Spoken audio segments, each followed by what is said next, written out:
This is Hiring on All Cylinders. Live from HR Tech.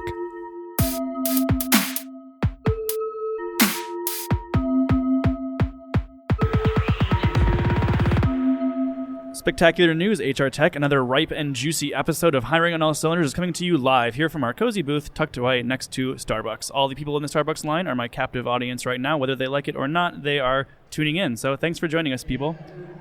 Joining me immediately to my right is the Director of Client Success for Quantum Workplace, Jason Lauritsen. Thanks so much for being here. Thanks for having me. I'm really, really fascinated about the session that you oversaw and kind of sponsored here. It's called the HR Hacklab. And as you explained to me, and you can cut me off here as soon as I start getting this wrong. Sure. But basically you had several different teams brainstorming problems that they wanted solutions to, tools to fix. And then on the other side of that, you have these hacking teams, these developers who decide we'll take this problem. And right now they're off kind of working on it. And then the second half of the session is they'll see what they got, right? Yep. They'll show us what they built. So it's pretty awesome. What were the type of tools that people came up with? So I was just pulling this up. The process, just to give you a little background, it was attendees of the conference. So we asked it to be, the folks that were here to evaluate technology or here to here to be a part of this. We asked them to sort of be part of this process, and they together collectively identified these things through our Hacklab process. And what they came up with, pretty cool stuff. One of them is one of the problems was knowledge sharing. So they felt like knowledge sharing is a gap, and they thought it should be better towards helping employees speed to productivity, like get that faster, and that they wanted the teams to work on the reward and recognition for employees participating in knowledge sharing.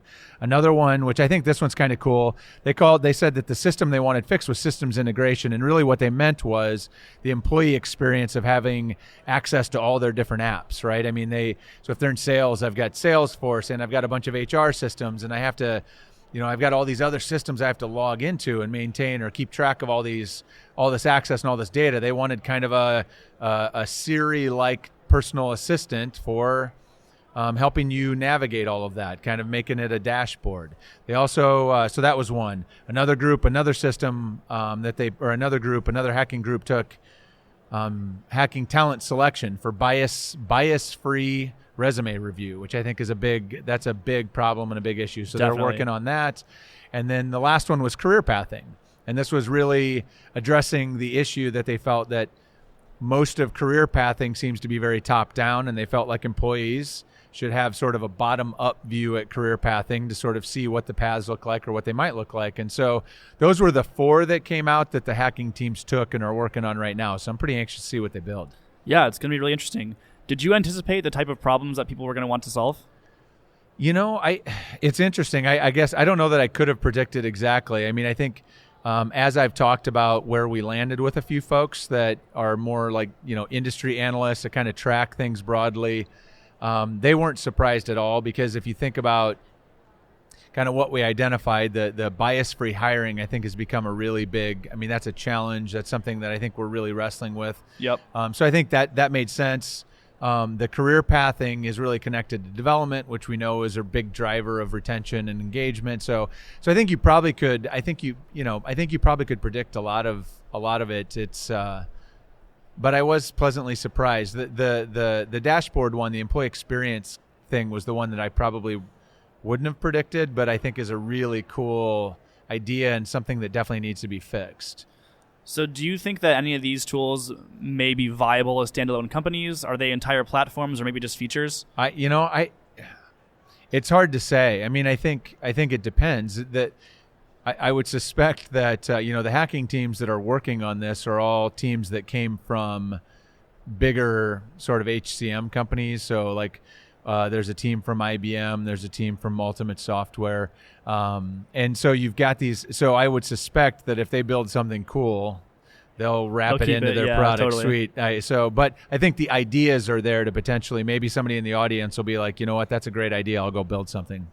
So when is the second half of the session? It's tomorrow afternoon. I think it's 2:00 is when the session is. It's it's a mega session tomorrow afternoon when they share that out. So it should be fun. Yeah, definitely don't miss that. You'll get to see what these developers came up with in their solutions to very common and challenging talent issues. So I also want to talk to you, Jason, about Quantum a little bit. Sure. And specifically, you've rolled out this Quantum's Best Places to Work program. Sure. So is this a survey? Is this some sort of analysis? What is that? How does it take form? Sure. So we're an employee feedback software platform, and so in our history, our roots are in employee survey specifically, and we've actually been in the Best Places to Work survey business for over a dozen years now. And what that looks like is we are the research partner behind close to 50 Best Places to Work programs across the U.S., regional programs where we usually are partnered with a business journal or some publication in the local area. We provide the technology and the science to assess, do the assessment of Best Places to Work, determine who wins, but then the business journals essentially promote and celebrate and manage that. So what that means for us is that we provide the platform and the surveys, and all of our programs are such. Our view on Best Places to Work is that a best place to work is a best place to work when an employee says it is. And so our entire assessment is based on just employee survey feedback through our model that we've evolved and built over years, our science-based, research-based model. So we collect, just to give you an idea, through those programs.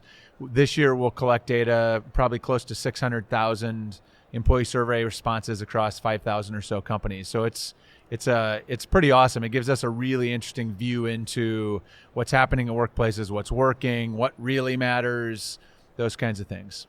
So those companies for whom employees are saying this is a great place to work and therefore it follows that it is, what are the commonalities that you see between those places that rank consistently high? Sure. Common thread. Well, I actually get asked that a lot. I speak to leaders about this fairly frequently because that's always right. That's the question. Like, What do I need to do? Where should I be focusing? And the thing is, a lot of times people think it's about like the perks or what am I giving, because that's when you read about Best Places to Work, that's what we tend to write about, Google's sleep pods or bring your pet to work or all this stuff. But the reality is it's actually about this work experience. And the three things that the way I describe it based on what the research reveals is that I think it breaks down into predominantly three buckets.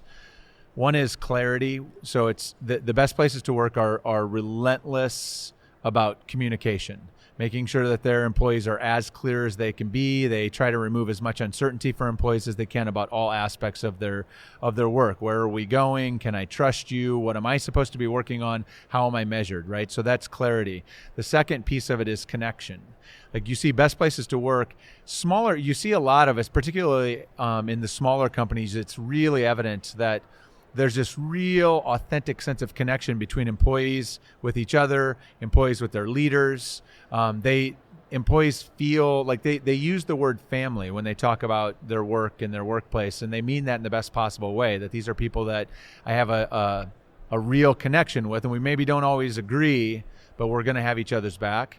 And then the third category, I use the word love to describe it. And it's really about that they feel the love. They feel appreciated. They feel recognized. They feel like somebody cares about them and cares for them. And so those are things that are tremendously powerful. Those are the things that really matter and are the real common threads.